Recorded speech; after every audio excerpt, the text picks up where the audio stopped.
अस्सलाम वालेकुम नाज़रीन, मैं रिजवान जाफ़र। सवाल है पाकिस्तान का, इसीलिए आज हमें Karachi chamber of commerce and industry में और यहाँ पर जो लीडिंग सनतकार हैं उनसे हम बात करेंगे। साबिक सदर अंजुम निसार साहब हमारे साथ मौजूद है कराची चैम्बर के। सर, कैसा रहा बजट आपकी नज़र में? देखिए, जहाँ तक अभी बजट आया है, जो भी स्पीच हुई है वज़ीर ख़जाना ने, तो मुझे तो इसमें ऐसा नहीं लगा कि कोई क्वांटम लीप चेंज हम ला सकें।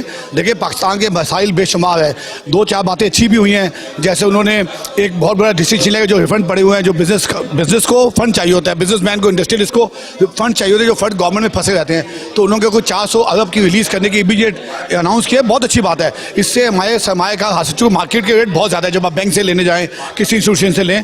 साथ में इन्होंने सोलर एनर्जी पर बात की है, IT पे बात की है। बहुत कम बजट रखा गया, 17 बिलियन रुपीज़। तो हम जो कहते हैं कि अगर क्वांटम लीप चेंज देखनी है मुल्क के अंदर, क्वांटम लीप का मतलब है आप बड़ी चेंज देखना चाहते हैं। ट्रेडिशनल बजट तो हर साल आते हैं, तो हम ये कह सकें कि एक अनदर बजट है, तो हमें अनदर बजट नहीं चाहिए। हमें शाम को जो और तफसीलात आएगी हम देखेंगे। हमारा एक बहुत बड़ा इशू था कि CNIC, जब CNIC आप टैक्स लेते हैं कि 3% एडिशनल टैक्स लेंगे, वो इसलिए लेते हैं कि जो CNIC ना दे सके। जो रजिस्टर्ड लोग, CNIC का बहुत बड़ा मुतालबा है कि ताकि बिजनेस को आगे फ़रोग़ मिले, वो आज भी उन्होंने इस पर बात नहीं की।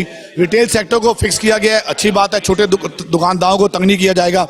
तो एक बहुत जैसे अब ये हुआ है कि जो टैक्स छूट है जैसे सैलरी तबके के लिए, वो 6 लाख से 12 लाख हो गई है। इसमें ये है कि 1 लाख रुपए तक अगर आपकी सैलरी किसी को दे रहे हैं तो टैक्स नहीं कट रहा है। ये मैं समझता हूँ अच्छा इकदाम है। देखिए, जो अप्रिशिएट करना चाहिए। जो सैलरी का तबका इन्फ्लेशन की वजह से, महंगाई से बहुत परेशान था, ये उन्होंने 6 से 12 की है। लेकिन ये साथ ही साथ जो छोटी कंपनीज हैं, जो प्रोप्राइटरशिप है, AOC हैं, उनकी हद खाली 4 से 6 लाख बढ़ाई गई है। इन्फ्लेशन रेट तो एक ही है मुल्क में, चाहे कोई हो। जो छोटा ताजिर है उसकी मैं समझता हूँ हद को 6 से बढ़ा के 5 इसमें जो बहुत से लोग तनकीद कर रहे हैं, जो 15% बढ़ाया गया है सरकारी लोगों की तनख्वाहें, उस पर आप क्या कहेंगे? देखिए, तनकीद में ख्याल नहीं करनी चाहिए। अगर महंगाई का ज़माना है और गवर्नमेंट अगर एलोकेट कर सकती है तो बिल्कुल बढ़ानी चाहिए।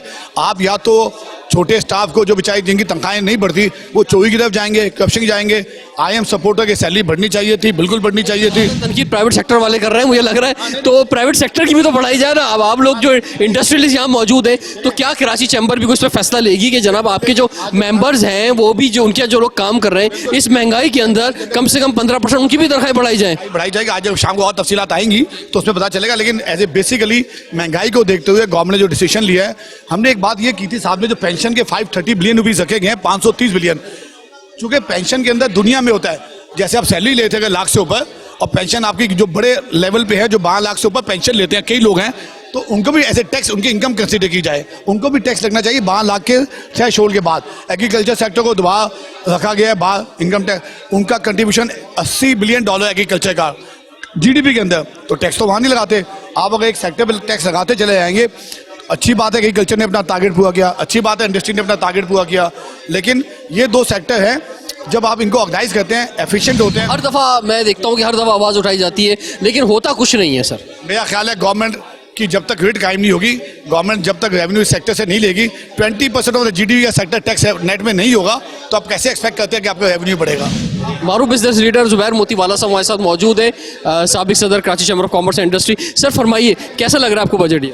देखिए, बात यह है कि जो ये बजट है, जितना हम एक्सपेक्टेशन कर रहे थे कि बहुत सख्त होगा, बहुत ज़्यादा प्रॉब्लमेटिक होगा, ऐसा नहीं है। ये बहुत बुरा बजट नहीं है, लेकिन उसकी वजह भी साफ है, क्योंकि बजट से पहले सारे इकदाम तो उन्होंने ले ही लिए थे। बिजली का बढ़ाना हुआ, या पेट्रोल का बढ़ाना हुआ, या गैस का हुआ, ये सारी चीज़ें उन्होंने कर चुके थे। इंटरेस्ट रेट भी बढ़ चुका था। तो इस बजट के अंदर जो है ना, मुझे तो एक डायरेक्शन नज़र आता है, एक या दो डायरेक्शन नजर आते हैं। एक तो ये है कि ये जो है ना, आपकी जो डिपेंडेंस है हमारी ऑयल के ऊपर, क्योंकि आज अगर यूक्रेन की वॉर नहीं हो तो ये सरप्लस बजट होता।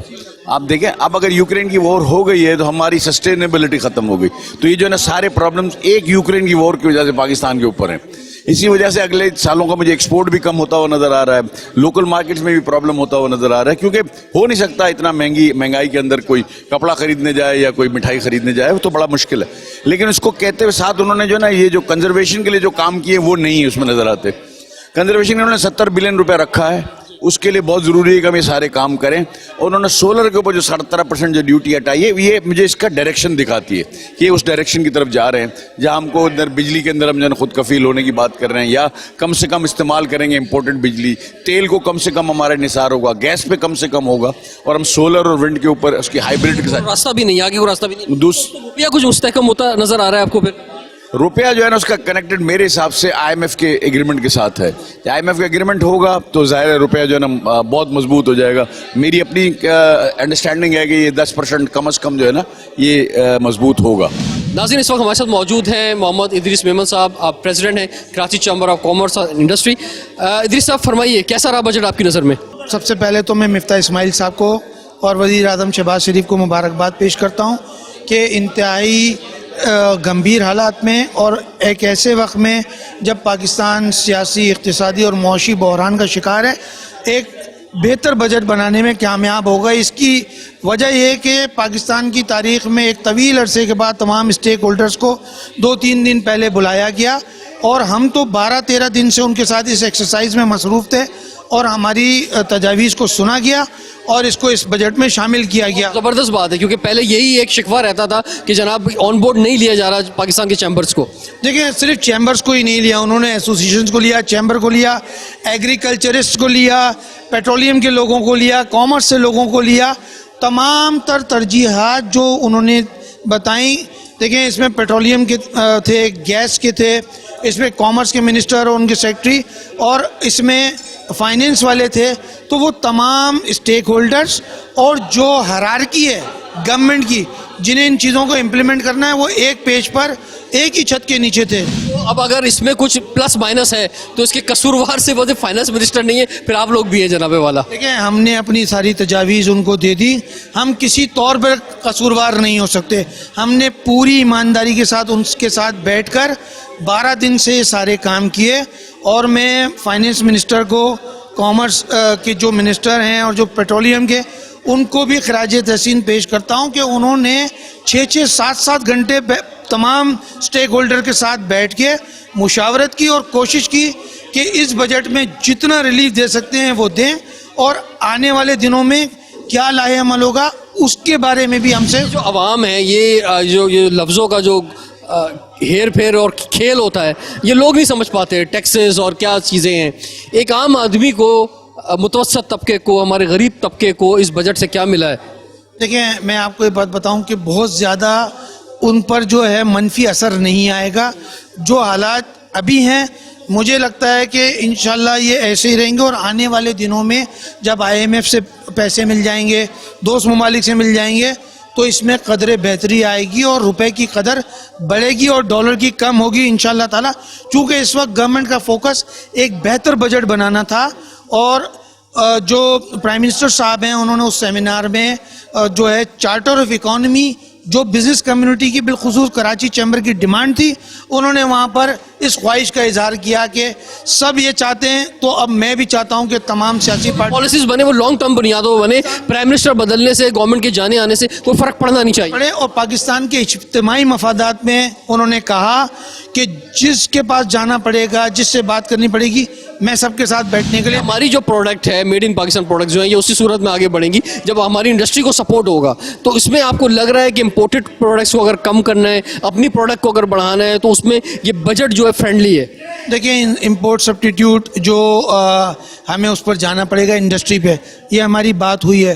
फिर हमने उन्हें ये भी तजवीज़ दी कि एक डाटा बनाया जाए, रिसर्च की जाए कि हम क्या क्या चीज़ जो है इंपोर्ट करते हैं चाइना से बल्क में, तो वो इंडस्ट्रीज़ यहाँ लगनी चाहिए ताकि न सिर्फ हम मुल्क की ज़रूरियात को पूरा कर सकें बल्कि इसको बरामद भी कर सकें। इसके अलावा देखें, हमने DLTL पर बात की, आज उन्होंने अनाउंस कर दिया। सोलर पैनल पे हमने उनसे दरख्वास्त की, उन्होंने उस पर अमल दरामद कर दिया। हमने शनाख्ती कार्ड पर बात की कि उसको नहीं होना चाहिए, हम जब 3% दे देते हैं। इन प्रिंसिपल उन्होंने एग्री किया था, लेकिन आमादगी का इजहार नहीं किया। फिक्स टैक्स की बात की, वो फिक्स टैक्स भी हो गई। तो ये मैं समझता हूँ मस्बत इशारे हैं और आगे जाकर मजीद इसमें बेहतरी आएगी और जैसी रात को ये सारा डॉक्यूमेंट आ जाएगा तो हम कल बेहतर पोजीशन में होंगे कि आपको बता सकें कि आम आदमी की ज़िंदगी में क्या बेहतरी आएगी या क्या मनफी असरात आएंगे।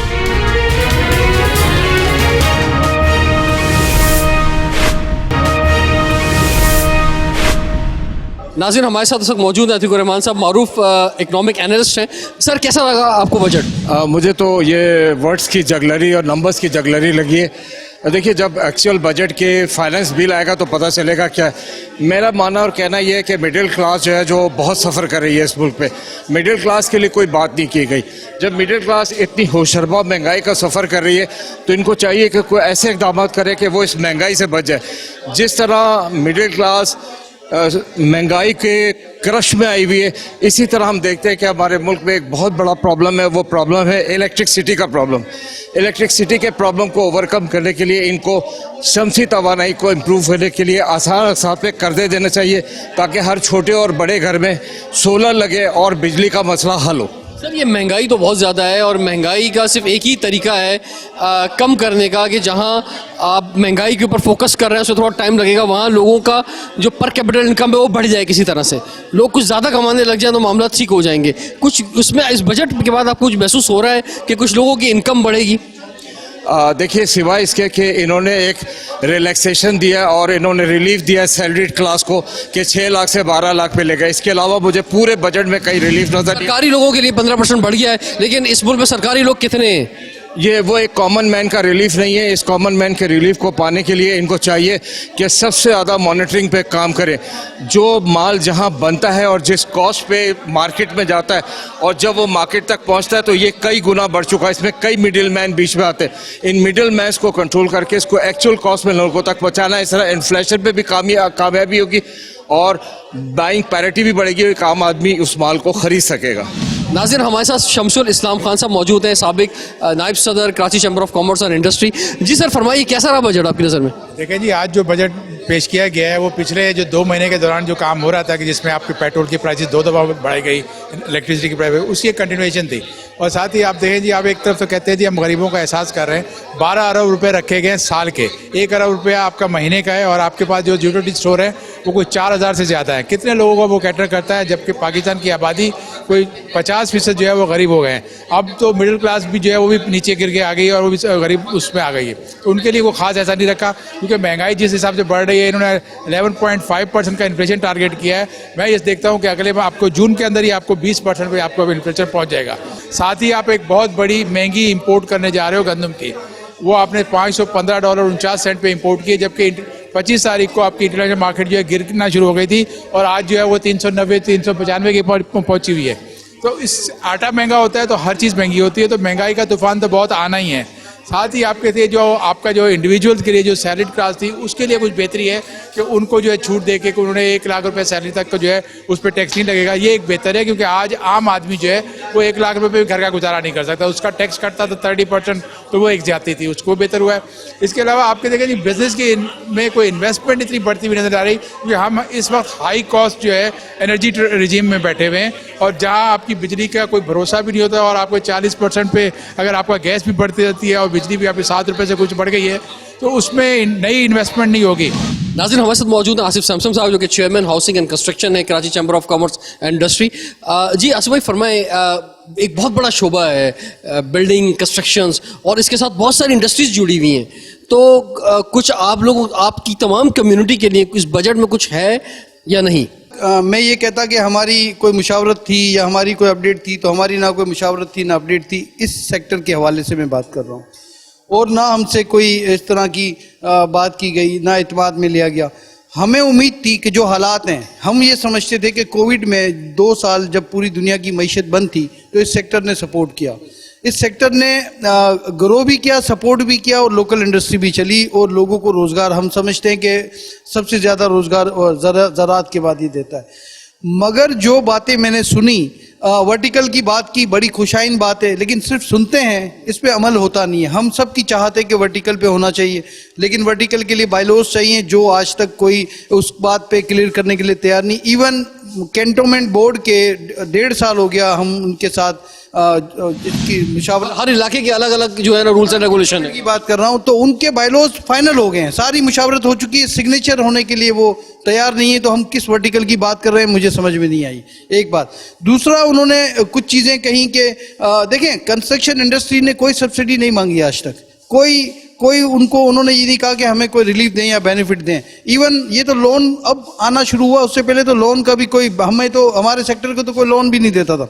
मगर इस पे पाबंदियां लगाना, इस पे मजीद रिस्ट्रिक्शंस लगाना, इसको मजीद आपने इसके लिए मुश्किलात, क्योंकि देखें और दूसरा मुश्किल ये भी आ रही है ना कि जिनके पास पैसा है, जो इन्वेस्टमेंट करते हैं या जो अपनी प्रॉपर्टीज बनाना चाहते हैं, इसको एक सेफ हेवन समझते हैं, उनके लिए मुश्किल आ गई है। किसी का एक घर है ठीक है, लेकिन जब वो ज़्यादा बनाने जाएगा, ज़्यादा प्रॉपर्टीज लेने जाएगा, तो उस पर जो टैक्स लगा है अभी, उसकी जो वैल्यू का जो 1% की बात हो रही है, तो उस पर लोग मुश्किल में आ जाएंगे। देखिए ये जो मैंने भी यही सुना अभी, लेकिन जब तक इसका जो प्रिंट में ना आ जाए कि वो क्या उसका फार्मूला है, किस तरह से वो लेके चलना चाहते हैं, उससे पहले कबल वक्त है कुछ कहना। लेकिन महसूस ऐसा होता है, मैं ऑल ओवर बात कर रहा हूँ, महसूस ऐसा होता है कि इस सेक्टर को कुछ थोड़ी सख्तियाँ की जा रही हैं। टैक्स लेना कोई बढ़ाना अच्छी बात है, पाकिस्तान के जो हालात हैं हम भी इसके विटनेस हैं कि हम भी चाहते हैं कि सारी चीज़ें ठीक। जो आपकी रिक्वायरमेंट है, चाहे वो सीमेंट की हो, चाहे वो सरिये की हो, वो ऑलरेडी उस पर पहले ही बजट आ चुका है, वो पहले ही बढ़ चुके हैं। वो मैं यही कह रहा हूँ कि ये वो टाइम था कि थोड़ा सा हमें रिलीफ देना था। हम आईसीयू में हैं, अभी हमारी मुशावरत चलती है। अब जो हमारे बिल्डर्स हैं, डेवलपर्स हैं, उनके अंदर ये मुशावरत हो रही है कि जो तामीरात के जो कंटिन्यूशन में है, तामीरात जिनकी हो रही हैं, उनकी प्राइस ऑफ कंप्लीशन इतनी बढ़ गई है क्योंकि गुड्स की प्राइस बढ़ गई है, तो वो मुशावरत चल रही है कि उसको हम कितना इन्हांस करें, क्या करें, किस फार्मूले पे लेके जाएं। तो अभी हम उस स्टेज में हैं जिसको आपने बिल्कुल ठीक कहा कि हम तो खुद आईसीयू में हैं, और हमसे अगर रेस की तवक्को की जाएगी कि हम रेस में फर्स्ट आएंगे, तो मैं नहीं समझता कि ये देखें आप, हमें 10 साल लगते हैं इसको स्टेबल करने में। पूरी दुनिया में सपोर्ट किया जाता है इस शोबे को, रोड शो किए जाते हैं, लोगों को तरगीब दी जाती है कि आए इस शोबे में काम करें। कुछ टाइम ठीक चलता है, फिर कुछ टाइम के बाद चेंज हो जाता है। बचत ओवरसीज पाकिस्तानी किस में करते हैं? प्रॉपर्टीज में करते हैं। और जो हम हमेशा ये क्लेम करते हैं कि जो रेवेन्यू आपको आता है, फॉरेन एक्सचेंज आता है, उसमें 50% से ज़्यादा हमारे सेक्टर में आता है, तो वो बचत पे ही आ रहा होता है। घर तो उनका है ओवरसीज में, वो अपनी सेकंड या थर्ड प्रॉपर्टी, वो अपनी सेविंग बेटियों के लिए, बेटों के लिए। रेमिटेंसेस की बात बार बार की जाती है कि उसी ने हमारे मुल्क को संभाला हुआ है, तो उसकी बड़ी वजह प्रॉपर्टी है। जी, अब अगर आप उसी की इन्वेस्टमेंट में उनको डिस्करेज करेंगे, उनकी हौसला शिकनी करेंगे कि आप इसमें इन्वेस्टमेंट करेंगे तो आपको हम टैक्स लेंगे, तो लाजमी ये कॉमन बात है ना कि इन्वेस्टमेंट तो एक चिड़िया होती है, उसको आप डराएंगे वो उड़ जाएगी। अगर आप उनको रोकेंगे तो वो इन्वेस्टमेंट, मैं फिर ये कह रहा हूं कि वो इन्वेस्टमेंट फॉरेन रेमिटेंस की सूरत में जो हमारे सेक्टर में आती थी वो रुक जाएगी। और अभी मैं नहीं समझता कि हमें ये कदम उठाना चाहिए, बल्कि तरगीब देनी चाहिए कि ज़्यादा से ज़्यादा इन्वेस्टमेंट इस शोबे में आए ताकि आपको फॉरेन एक्सचेंज। नाज़रीन, हमारे साथ मौजूद हैं आसिफ शेख जावेद साहब, साबिक vice president Karachi chamber of commerce industry. जी सर, आपकी नज़र में कैसा रहा है बजट? देखिए, ओवरऑल रिजवान भाई एक बेहतर बजट है, और जो मुल्क के हालात हैं और फंड्स की कमी है ये तो सबको मालूम है। तो इन हालात में मैं समझता हूँ कि ये एक मुनासिब बजट है। और ख़ास तौर पे देखें, जो हमारे मुतालबात थे ताजिरों के और कराची चैम्बर ऑफ कॉमर्स के फिक्स टैक्स के लिए, तो वो उसमें एक बड़ा ऐसा इकदाम हुकूमत ने लिया है कि उसको फिक्स टैक्स कर दिया उन्होंने, और बताया कि वो बिजली के बिल में शामिल किया जाएगा। और उससे भी बढ़ के एक बात ये कि उसके बाद वो फिक्स टैक्स के बाद कोई उनको नोटिस भी नहीं मिलेंगे। तो मैं समझता हूँ एक बड़ा ऐसा इकदाम, ब्लैकमेलिंग भी खत्म हो जाएगी, जो बड़ा ऐसा इकदाम है। और ये एक देरीना मुतालबा था छोटे ताजिरों का और चैम्बर ऑफ कॉमर्स का भी। इसके अलावा देखें, एक बड़ी अच्छी बात, एक ऐलान और हुआ है कि डीएलटी और सेल्स टैक्स के रिफंड, ये सालों से जो रिफंड बरामद कुनंदगान के पेंडिंग हैं, तो वजीर ख़जाना ने वादा किया कि रवां महीने में अदायगी होगी।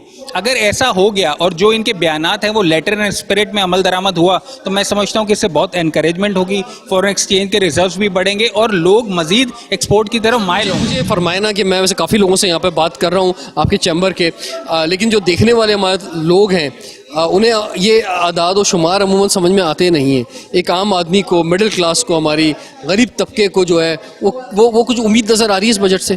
देखिए, मैं समझता हूँ कि कुछ ना कुछ उम्मीद नज़र आ रही है। रिलीफ देने की बहरहाल हुकूमत ने कोशिश की है। और देखिए, मैं बार बार क्या आपको कह रहा हूँ कि अगर ये जो बयानात हैं, अगर ये लेटर एंड स्पिरिट में इन पे अमल दरामद हुआ तो कुछ ग्राउंड लेवल पे भी फ़ायदा होगा, नीचे तक जाएगा। अच्छा, एक चीज़ मैं रिजवान भाई और करना चाहता हूँ कि एक्सपोर्ट प्रोसेसिंग जोन पे सेल्स टैक्स लागू कर दिया गया था, और हमारा एक देरीना मुतालबा था कि उसकी पुरानी हैसियत में उसको बहाल किया जाए और उसकी इंपोर्ट्स को टैक्स फ्री किया जाए, क्योंकि अगर किसी भी टैक्स फ्री जोन पे आप टैक्स कर दें तो उसकी थीम खत्म हो जाती है। तो आज इस फाइनेंस बिल में वो भी अल्हम्दुलिल्लाह टैक्स उन्होंने वापस कर दिया है और एक्सपोर्ट प्रोसेसिंग जोन को उसकी पुरानी हैसियत में बहाल कर दिया है। तो मैं समझता हूँ ये एक और ऐसा इक़दाम है, और इससे जो गैर मुल्की सरमायाकारी है वो बढ़ने के इम्कानात बढ़ जाएंगे इंशाअल्लाह।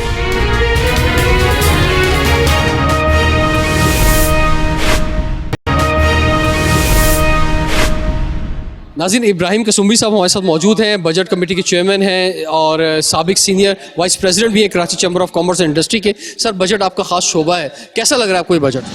देखिए, इन हालात में जो इनके पास जो गुंजाइश थी, जो फिस्कल डेफिसिट बहुत बड़ा है, इनके पास स्पेस नहीं है और टारगेट जो है बजट का 9,500 अरब रुपए का आउटले है, रेवेन्यू टारगेट है 7,000 अरब रुपए का, बाकी इनको कर्जे लेने पड़ेंगे।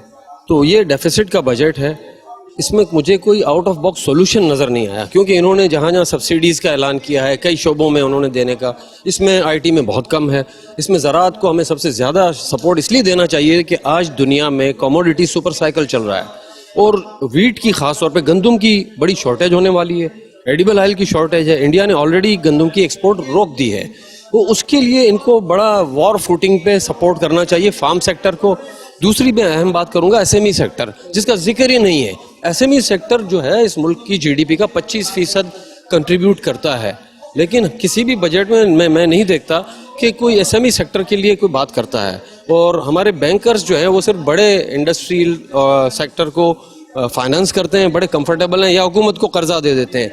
तो हमारी जो असल जो वर्किंग फोर्स है और जो बड़ा तबका है, जो मिडिल क्लास का तबका है, उसको कोई रिलीफ नहीं है। ये फरमाएं, जो महंगाई इस वक्त हुई है उसमें यकीनी तौर पे इंटरनेशनल फैक्टर्स भी मौजूद हैं, यूक्रेन जंग भी है, फिर उसके साथ फूड क्राइसिस भी इसके साथ साथ चल रहा है। तो अब ये महंगाई में सबसे इंपॉर्टेंट दो चीज़ें आ जाती हैं, एक तो इंटरनेशनल जो भी पेट्रोल प्राइसेस है उस पर तेल की कीमतों का मामला आ जाता है, दूसरा हमारा रुपए की कदर जो है वो भी जारी बात है इंपॉर्टेंट फैक्टर आ जाती है। तो इस गवर्नमेंट के लिए भी सर्वाइवल या ये कह लें कि अब ये जिस जगह कूद गए हैं इससे निकलने का तरीका यही है कि वहाँ पे महंगाई कुछ कम हो जाए। तो कुछ रिलीफ नज़र आ रहा है आम आदमी के लिए? कुछ खास इस बजट में आम आदमी का रिलीफ मुझे नज़र नहीं आ रहा। इसकी दूसरी एक बात आपने की कि इंपोर्ट के हवाले से कि करंट अकाउंट डेफिसिट बहुत बड़ा है। एक बड़ा कदम तो इनको ये उठाना चाहिए कि कम से कम कुछ अरसे के लिए जो आपकी ऑटो इंडस्ट्रीज हैं पाकिस्तान में, 40 साल में उन्होंने एक यूनिट एक्सपोर्ट नहीं किया है और सारे डॉलर्स के जरिए सीकेडी जो आता है या सीबीयू आता है, सारा खर्च डॉलर में हम कर रहे हैं।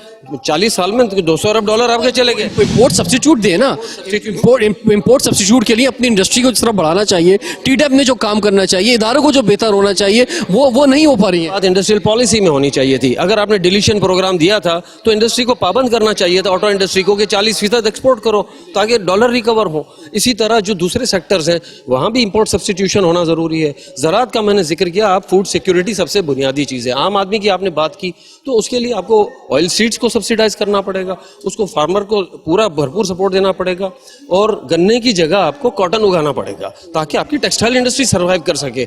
आप शुगर के बगैर आदमी जिंदा रह सकता है, गंदम के बगैर नहीं रह सकता, और कॉटन टेक्सटाइल्स आपकी मेन एक लाइफ लाइन है उसके अंदर। ये है कि सर ये अभी एक आगाज़ है और बड़ा मुख्तसर भी था बजट, इतना मुख्तसर भी कभी देखा नहीं गया, और दूसरा बड़ा पुरसकून था क्योंकि हमेशा अपोजिशन चीख रही होती है। इस दफ़ा जो है कोई अपोजिशन वहाँ पे मौजूद नहीं थी, तो किसी किस्म का कोई शोर नहीं था। मिफ्ता इस्माइल ने बड़े पुरसकून अंदाज में, मेरे ख्याल से तारीख में पहली दफ़ा बजट पढ़ा। मुफ्ता इस्माइल साहब जो बड़े कैपेबल आदमी हैं, कॉम्पिटेंट आदमी हैं, समझ शोर में भी पढ़ लेते, लेकिन ये ज़रा चले पुरसकून रहे। वो भी रहा, उनकी अपनी लिमिटेशंस हैं। मैं समझता हूँ कि इस लिमिटेशंस में जो बजट दिया गया, इसके अलावा उनके पास कोई ज़्यादा ऑप्शंस थे नहीं, उनके हाथ पैर बंधे हुए थे, तो वो उसी तरह से डिटेल जब आएगी बजट की, इस पर डिबेट होगी, जब ये पास होने जाएगा तो उसके बाद ये कि चीज़ें और वाज़ेह होंगी। बिल्कुल सही है, फाइनेंस बिल को स्टडी किए बगैर कोई तबसरा करना ज़रा मुश्किल होता है। तो ये हमने जो बात की वो मुख्तसरन जो स्पीच के से हमें जो भी मिले हैं डिटेल्स, इसमें जो अच्छा पहलू मैं जिक्र करूँगा कि DLTL का रिफंड, सेल्स टैक्स के रिफंड्स उन्होंने रिलीज़ किए हैं जो कि इंडस्ट्री को सपोर्ट करेंगे। उनका वर्किंग कैपिटल शॉर्ट है, तो उसके लिए ज़रूरी था कि ये रिलीज़ होता। अल्टरनेट डिस्प्यूट रिजोल्यूशन के लिए उन्होंने एक तजवीज़ दी है, तो वहाँ पर भी जो पेंडिंग केसेस हज़ारों की तादाद में हैं और अरबों रुपए फंसे हुए हैं हुकूमत के भी, और केसेस लोग भी परेशान हैं उसके लिए। तो अगर इसका कोई अच्छा फार्मूला हो जाता है तो वो केसेस भी ख़त्म हो ताकि गवर्नमेंट का रेवेन्यू भी रिलीज़ हो जाए। HM शहजाद साहब हमारे साथ मौजूद हैं, chairman all Pakistan auto dealers association के। तो सर, हमें तो आपसे ये बात करनी है बुनियादी तौर पे, गाड़ियाँ जो 1600 सीसी के हवाले से महंगी हो जाएंगी अब, उससे ऊपर की गाड़ियाँ, लेकिन उससे पहले ओवरऑल बजट आपको कैसा लगा? बहुत मुश्किल बजट है और बड़े मुश्किल हालात में दिया गया है। मुझे कहीं से भी हुकूमत की कोई ऐसी आमदनी सामने नज़र नहीं आ रही, कोई नई जगह से या कोई नए लोगों से टैक्स लिया जा रहा हो। इस वक्त टैक्स अगर छूट दी गई है तो उन्हीं टैक्स पेयरों को, और अगर लगाया गया है तो उन्हीं टैक्स पेयरों के ऊपर टैक्स लगाया गया है। आवाम को मुझे रिलीफ नज़र नहीं आ रहा।